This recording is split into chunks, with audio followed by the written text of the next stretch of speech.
Okay, so for my mythology project, I am going to be comparing some literature over the mythological goddesses.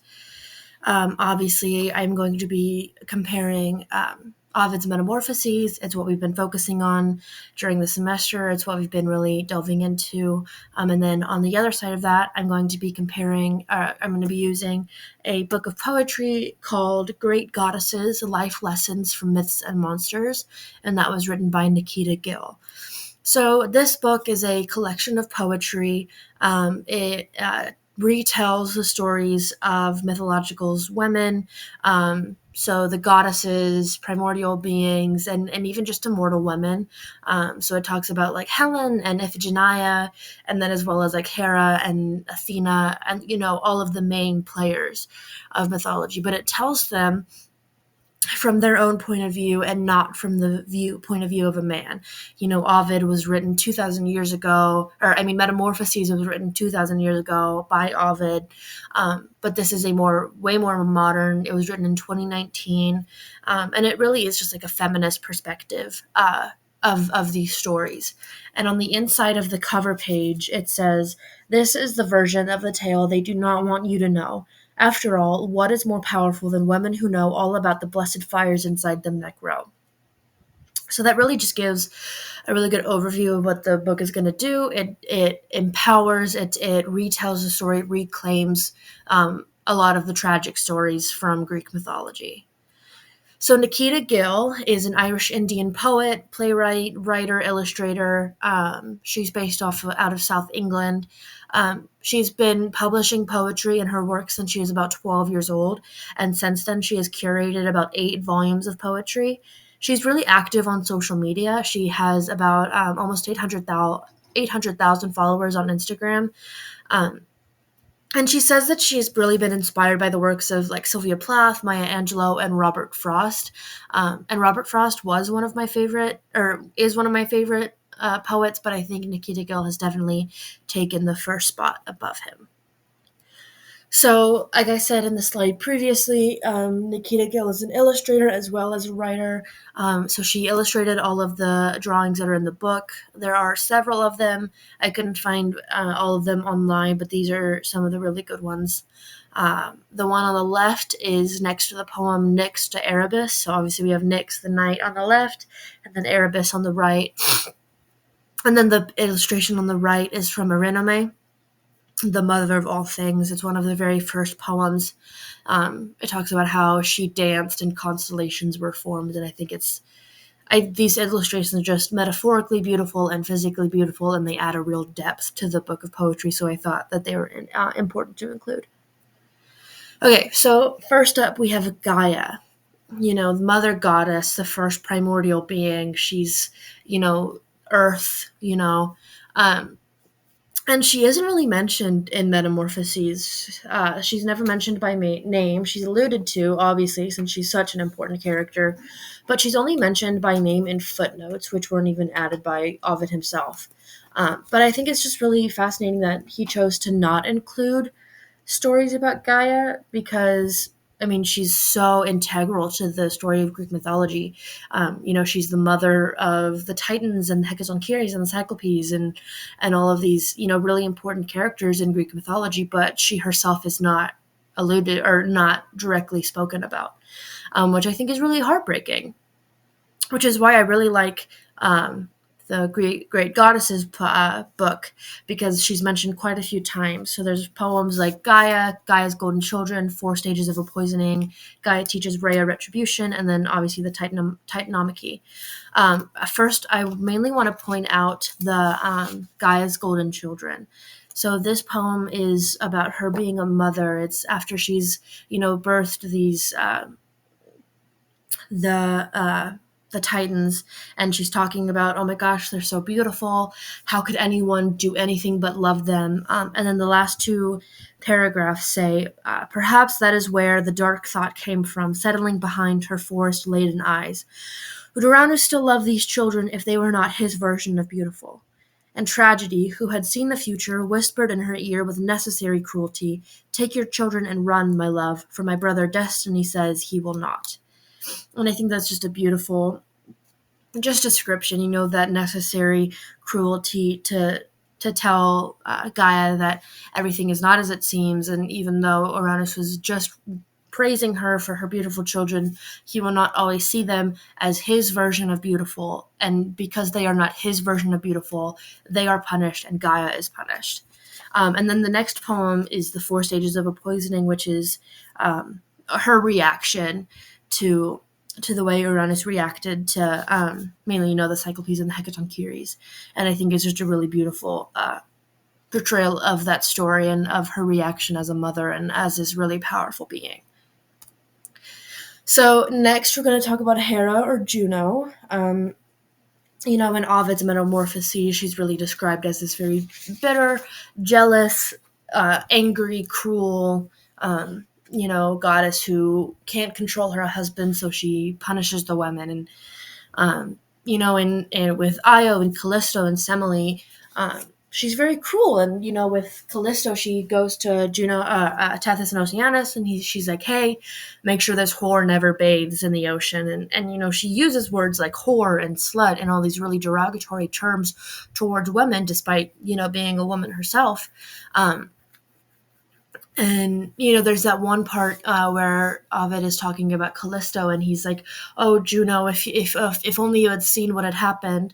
But I don't think that's the point. I think the great goddesses does a really good job at not excusing the actions that she did, because she did do some very cruel things. That's something that needs to be acknowledged. But the great goddesses really goes deep into describing, Hera as a girl, and then as a woman, and then as a wife, and then watching her husband, betrays your bed for another's night after night, is how the book puts it. So the poem, The Making of a God Queen, is really interesting because it has a little subtitle that says How Hera Survived Trauma. And I think, people don't really think about it like that. She was a girl. She was kind and nurturing. And the poem talks about how she cared for birds because she thought she was one of them. And she thought it was her divinity to care for these creatures. And she was just, described as very kind and loving. But then the world started to set in, and Zeus, or Jupiter, was, as he is. And the last section of The Making of a God Queen says, "This is what happens when he denies you your wishes and you do not know how to punish him in any other way. You poison every other woman he ever touches, you demolish all his children with them, and you make him bleed." And I think that, again, it's not excusing or permitting what she did, but sort of giving that deeper explanation as to why she was doing. She was attacking and punishing these women because she couldn't punish Zeus, and she had no other way to cope. And I think that's a really interesting perspective that Nikita Gill takes. So next we're going to talk about Athena, or Minerva. We don't really see her much in Ovid's Metamorphoses. The main story that comes to mind is the story of Minerva and Arachne. She's jealous again. I think a really common theme is that whenever we see the Greek goddesses appear in Ovid, most of the time they are acting out of jealousy or rage. But that's not necessarily always the case. And I think the Great Goddesses does a really good job, again, at sort of switching the perspective and turning the point of view to sort of fit the female perspective and not the male perspective. Which I'm really sad that the Great Goddesses book doesn't go into the story of Minerva and Arachne. I think it would have been really interesting to see how Nikita Gill really would have portrayed and described that sort of woman-on-woman conflict. But she doesn't talk about it. But what she does talk about that Ovid doesn't talk about is the origin story of Medusa. Maybe not the origin story, but Athena's reaction to the origin story of Medusa.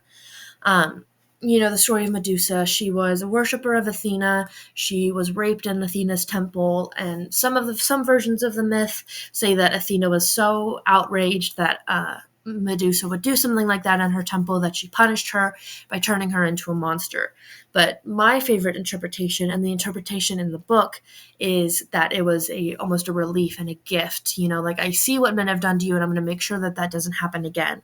So in the poem Athena to Medusa, it says, I'll make you a trade, your beauty for stone, your sea-beloved tresses for venom-filled snakes, your innocent doe eyes for frigid gaze.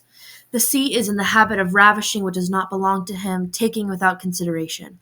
But, sweet girl, I promise you, I will not allow this to be your ruin. You are sacred, one of my own. And no cruel chaos will devour you again. Choose terror over maiden, relinquish your human.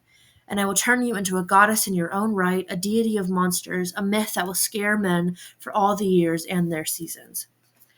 And again, I think that is just such a beautiful description of that story. She sees the pain that Medusa has gone through, and she is relinquishing her of that, and she is giving her a way to fight back. And the book of poetry really describes Athena as sort of just this protector and this caregiver towards women. She is one of the virginal goddesses, and she only had women followers, and so that it's a really beautiful description. And that leads us beautifully into the portrayal of Artemis. Again, in Metamorphoses, we see her, or Diana, we see her reacting harshly to abuse victims, and then also just acting harshly when on accidents. With Callisto, she's banished because she finds out Callisto was pregnant, and Actaeon, she just basically turns him into a stag because he looked at her and he didn't mean to. And again, what I don't like about this book is that it doesn't really talk about some of the stories. So it doesn't talk about Callisto, it doesn't talk about Actaeon. But what it does talk about is there's a poem, and it's called Athena and Artemis's Contemporary Manifesto. And this is obviously combining Artemis and Athena, who were the two virginal goddesses, the protectors, the huntresses, the fighters, the warriors, however you wish to describe them. And the contemporary manifesto is almost like a guideline for women. It's saying, like, when you see your fellow women being attacked, to send on them like wolves and vultures, and when they ask you why, tell them that the goddesses told you they could. And the last sentence of it says, we have seen enough of you killed at the hands of most brutal of men and gods. Now our will be done. And I think, again, that's just a really gorgeous perspective shift that Nikita McGill brings into play. That the women have seen what men and what gods have done, and sort of giving women that power back to sort of fight back, which hadn't really been done in prior mythological stories. So certainly not least, but last, is Hestia or Vesta. Now, she is not mentioned at all in Ovid's Metamorphoses, but she's such an integral part of Greek mythology. We talked about how every household had a shrine to Hestia with the hearth, the fire, this elemental force, this divine mystical force that Hestia represented, but is not mentioned, which again is just heartbreaking.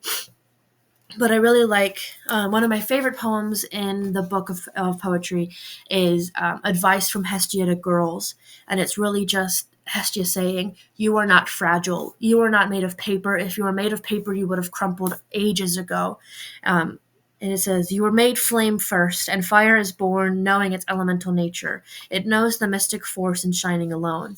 It talks about women not needing to find home in other people's chests, how they can be their own life and be their own fire and be their own, inspiration and their own, and they can shine on their own without having the influence or the dependence of other people. And I just think that the portrayal of Hestia in The Great Goddesses is one of the most beautiful portrayals of a more minor or not acknowledged but vital player in Greek mythology. I really wish I could have gone into more goddesses and more poetry from the book, but I'm running really close on my time limit. But I just wanted to say a really quick thank you to Dr. Crozier. I really loved this class. I loved the lectures and the discussions. So I just wanted to say thank you for a wonderful semester. So thank you.